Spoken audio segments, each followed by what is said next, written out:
sai in tuba Allah zai yi ne. Amma manzo Allah ya ce ba a taɓa yin wanda ya fi kowa bala'i a wuta ba irin wanda zai fito da alfasha yana yaɗawa a cikin al'umma. Shi sa ma manzo Allah ya ce ga wasu mata nan za su zo nan gaba, annabi ya ce ni ban gansu ba, ko ma sahabbai na ba ku gansu ba, har ma annabi ya ce ina neman tsarin Allah da in gansu ko ku gansu. Shine ya ce ma'ilatin mumilat. Dan Allah an zo lokacin ko ba zo ba? Wai yau al'ummar nan ta kai mace ta fito ta ce wai tana jawo kowane namiji da zai aure ta kunne ya ji ya sani ya kwana da wannan, wallahi in ya aure ta ita ma sai ta auro ta matar, kuma ta saki wannan a social media. Ko ba ka bane ba? A daidai nan zaka ce Allah ya ji kan Sheikh Aminu Ibrahim Daurawa. Wannan aiki yake da na hizba fa ba zai bari ba. Wannan kujera ta hizba fa tana nan, Sheikh Malam Aminu Daurawa zai zauna daram da kau dan ai maganin makirai masu yaɗa fasadi. Asali ba wannan kujerar Daurawa ya fi karfin ta ba. In ya hau kujerar gwamna za ta yi daidai da shugaba ta yi ba. Bai fi karfinta ba.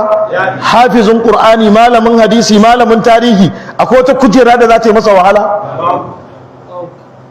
Haka alfarma ce. Irin Daura in ya hau kujera alfarma ce.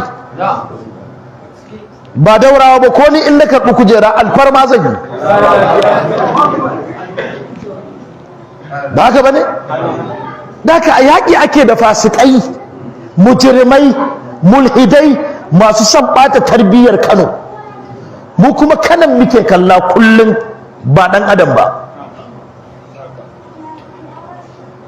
Ko ba ka bane? Yanzu wannan da ta yi wannan iskancin bai kamata a kama ta ba? Da ni ne kwamandan hizba, ba ubanta zan ce in zane ta ba? Zane ta za a yi tukunna. Saboda me? Zuwa fitai tana ikirarin abin da Allah ya haramta sai na yi, kuma tana gaya wa duniya wasu su ji, su ɗauka abin arziki ne su yi aiki da shi. As-sihaq, maɗigo, malamai gaba ɗaya sun tafi akan hayyafin luwaɗi masifa. Duk bala'in da yake cikin luwaɗi da manzon Allah kata'an ba a cike jin annabi yana faɗar irin wannan hukuncin ba, cewa ya man wajadtumuhu ya fa'ala ma fa'ala qaumu lut faqtulul fa'il wal maf'ul bi. Ce wanda kuka samu yana aikin mutanen annabi lut, me za ku yi masa? Ku kashe mai yi da wanda ake yi da shi. Annabi ne bai faɗi wannan. A lokacin rayuwar annabi malamai suka ce ba a taɓa samun ɗan luwaɗi ba, shi yasa ba a san ma kaifiyar ya za a kashe ɗan luwaɗi ba. Amma sabon annabi idan aka kamo ɗan luwaɗi har ɗaure hannunsa suke a jashi kiriririri, duk duniya babu mai imani da hankalinsa abbai, amma jan ɗan luwaɗi suke a ƙasa, su mangare shi, su dake shi, su kwaɗe shi da dutse ya mutu. Kai fatawa ma sai da ta rabu a tsakanin sahabbai, wani ya ce a hau dutse a wullo shi ya fashe, dutsen kuma da ya fi kowanne girma. Wani ya ce a ba haka za a yi masa ba, kawai a sa takobi a fille makai don ma a huta da shi. Wani ya ce irin rajimin da ake wa mai zane kamata a yi wa ɗan luwaɗi. Fudail bin Iyad yana cewa man wajadtumu ya fa'ala ma fa'ala qaumu lut faqtulul fa'il wal maf'ul bi. لو أن لوطيا اغتسل بكل قطرة من السماء لقي الله غير طاهرا. Fudail bin Iyad yace da dan luwadi zai wanka da don ruwan da Allah ya tattala a sama, wallahi sai ya haɗu da Allah bai da tsarki.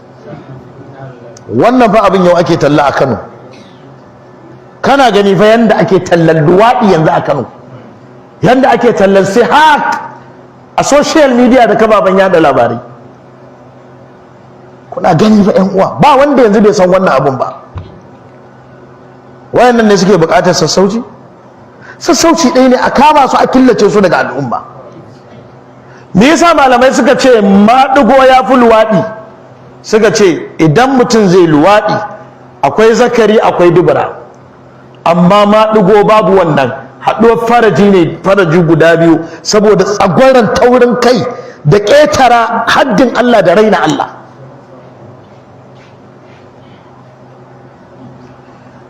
Na rantse muku da girman Allah, daga cikin abin da ya sa gwamnatin Kano take da kima a idan mutane, wallahi akwai hukumar Hizba. Na zo wasu munafukai a cikin 'yan ɗarika, wasu munafukan yara malam, wanda wallahi ba addini ne a gabansu ba, sun fito suna wasu maganganu na rashin wayewa, kuma su ka gane ba su da wani hikidi. Da ban yi niyyar yi wato magana akan irin wannan hayaniyar ba, saboda yanda raina ya ɓaci sai na ji ma ba ma abin tattaunawa bane ba. Amma su abin da suke da hikidi akan Malam Aminu Ibrahim Daurawa shine malami ne ahlus sunna, shine kawai.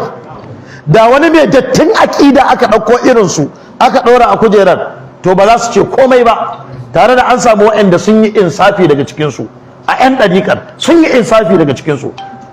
Amma iya bala'inka menene abin da Malam Aminu Ibrahim Daurawa ya ma? Me ya maka? Shi a cikin malamai ma fa ba irinmu ba ne. Me ya maka?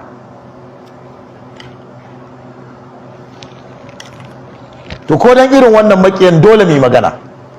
Malam ka yi haƙuri ka ci gaba da kujerarka, kai muke ba haƙuri, ba gwamnan Kano muke ba haƙuri ba wallahi. Kai muke rarrashi, ka yi haƙuri ka ci gaba da aikin Allah. Kuma gwamna abin da muke kiran ka zuwa gare shi ne ka koma gefe. Hizba ɓangaren Ƙur'ani da hadisi ne, can ɓangaren how is kaza and what happened to kaza, go and do it. Amma nan ɓangaren ta'al idhab ijlis is not your own place. Ko ba ka bane? Yawwa, kai ma muna son ka, kuma ka san muna son ka. Allah ya maka rahama, Allah ya baka karfin gwiwa. Wannan abun wani makirci ne na wasu, dole wani makirci ne na wasu, wallahi alazim wannan abun makirci ne na wasu mutane. Ina gaya muku, kuma za ku zai bayyana nan gaba, makirci ne na wasu mutane. Amma abin da ya faru 4 months ago a ce ya dawo yau, haba da Allah. Ai muna da hankali, muna da tunani. Wannan abun makirci ne na wasu mutane, da ziga da taso wasu mutane, da zagon ƙasa na wasu mutane. Kuma wallahi ba abin da ake so a ga wannan gwamnatin ta Kwankwasiya an mata sharan abu guda biyu. Wallahi wannan shawara nake baka mai girma gwamna. Ina fatan kuma Allah ya sa shawara ta karɓi zuwa ga teburinka. Hasada ake mata abu guda biyu. Wannan zan faɗa abin da na ji mutane suna faɗa, amma a babin shawara don a gyara nake faɗa. Na ji wasu suna cewa wallahi gwamnatin samma aka yi mata, an jefe ta ne don ta dinga samun ɗan rikicewa a wasu abubuwa, a fara gwada kan waɗanda jigo ne na tafiyar gwamnatin. Na ji waɗanda suka faɗi wannan. Wasu ma suna ganin cewa waɗanda aka yi wa rusau ne suke addu'a don kar gwamnatin ta zauna lafiya. To gwamna kana buƙatar maganin sammu, sai ka yi azkaru subhi wal masa. Ko ba haka bane ba? Wallahi tallahi sai ka yi azkaru subhi wal masa. Saboda yanzu irin su Malam Aminu Ibrahim Daurawa in suka yi nesa da tsarinka da tafiyarka akwai matsala wallahi.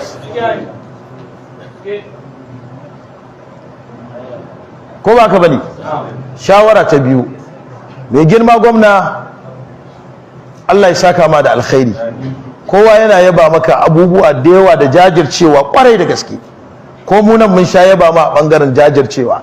Daga cikin abin da kullum ake so wallahi aiwa gwamnatin Kwankwasiya aibu da shi shine za a ce ba ta mutunta malamai. Dan Allah wannan abin da na faɗa ku ji tsoron Allah, haka yake ko ni na faɗa? Wallahi shine abin da ake faɗa, cewa gwamnatin Kwankwasiya ba ta kimanta ne malamai.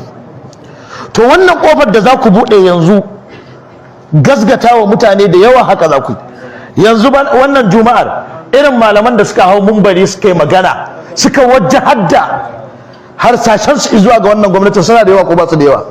To wannan abin wallahi bai min daɗi ba. Wasu ba daga Kano ba, kuma dama wasu already mu da muke ganin cewa tsarin da a iya taimakon mutane da shi, wallahi la'azim abin da ake aibata mu da shi yanzu wa'annan din saboda kaza da kaza sai a ce mutanen da misalan da ake kawowa da yawa. To sannan kuma a zuwa irin wannan gabar, kaga magana ta uku da mutane suke faɗa shine yanzu murja za a fifita akan Sheikh Malam Aminu Daura? da Allah wace ce murja? taliya man aka murje ta ya take kuma ba a ce subhanallah ballantana a zo a ce subhanallah. duk da wannan dai masu faɗa kawai suna faɗa ne. yaushe ma za ka haɗa tsakanin ɗawisu da jaba? sun taɓa haɗuwa? ba za su haɗu ba. tsakanin kuɗi da takarda ba za su haɗu ba. ai tsakanin balarabiya da bahaushiya ƙimarsu ɗaya? a ce ga balarabiya ba ƙuraishiya ahalul baiti daidai take da taka ta Kano? ai la yastawiyani mathalan, ba za su daidaita ba. yawwa ba za su daidaita ba. Allah ka shiryar da mu, Allah ka shiryar da mu, Allah ka shiryar da mu. to kaga dai abinda manzo Allah ya faɗa, laysal mu'minu bi ta'ani wala la'an wala al-fahish. mu'mini baya aikata me alfasha kuma ya tallan alfasha. manzo Allah ya ce duk al'umma ta suna zaune lafiya sai wanda me sai wanda yake yada wannan. kuma anan ba na taba karanta muku kissar ɗaya daga cikin manyan malaman musulunci ba. idan zai je alkali ne, kuma idan zai je ya kamo masu alfasha baya kwankwasa kofa ya yi musu sallama.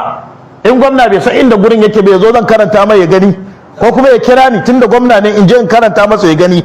wallahi shiga ake, ba wai kwankwasa ake salamu alaikum mun zo za mu kama ku su shirya cikin ta wani ya haukan sallaya ya kabbara ba haka ake yi ba. shiga ake kawai a danko su, in dai an tabbatar gurin albasha yake shiga ake kawai a kamo su. ba wani a kwankwasa a bawa mai aikata barna notice kwankwan salamu alaikum su waye yan hizba ne. kafin na bude ma kofa ba sai dauko qur'ani ba kuma in fara muraja'a, ko ba gaba ne ba? in ka zo yanzu me zaka kama? sai ka gani yana kanna karatun qur'ani. ya za ka gane cewa na aikata albasha?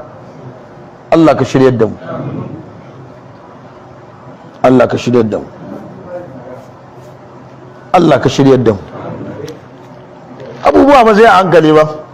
walal bazi, sannan mumini ba wanda yake faɗan batsa bane ba. batsa wannan ba aikin mumini bane ba. kamar yadda manzo Allah sallallahu alaihi wasallam yake cewa idza kana yawmu sawmi ahadikum fala yarfus wala yaskhab fa in sabahu ad aw qatalahu falyaqul in imri'in sa'im. ba a san as-sakhbu. shi sa ma ko a taura aka ce laysa bi sakhabin fil aswaq, ko da raki a kasuwa annabi baya yi. Allah ya kare mai tsare mu. mun gane wannan, mun gane wannan. wa ana abi darda'i radiyallahu anhu qala rasulullahi sallallahu alaihi wa sallam, manzo Allah ya ce innal abda idza la'ana shay'an, haqiqa mutum bawa idan ya tsine wani abu, sa'idatil la'anatu ila sama, wannan tsinuwa sai ta haura ta je can sama. idan ka tsine wani abu to wannan tsinuwar taka tashi za ta sai ta je sama can za ta tafi sama.